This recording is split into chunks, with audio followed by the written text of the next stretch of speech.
Le podcast que je te recommande aujourd'hui, il a un très bon concept, ça s'appelle La Fouille.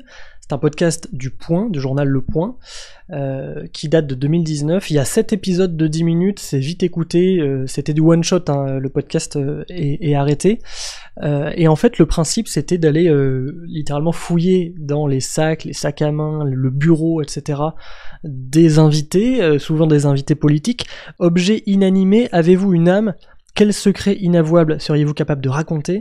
Pour faire passer les politiques aux aveux, nous fouillons leur sac, vous n'êtes pas au bout de vos surprises.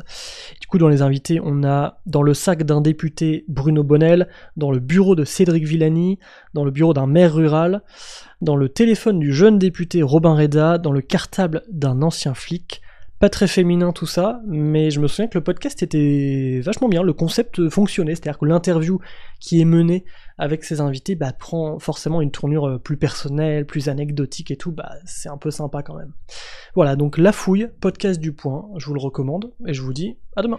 Mesdames, messieurs, c'est l'heure de la fouille. Si vous commencez à fouiller dans ma vie personnelle, non. Un peu qu'on va fouiller dans votre vie personnelle. On sort ses papiers, on ouvre son sac et plus vite que ça. Nom, prénom, date et lieu de naissance, profession. S'il vous plaît. Bonnell Bruno, profession député, après avoir été pendant très longtemps entrepreneur. Bon alors on va fouiller ce sac. Déjà il y a les journaux, parce que je prends tellement régulièrement le train.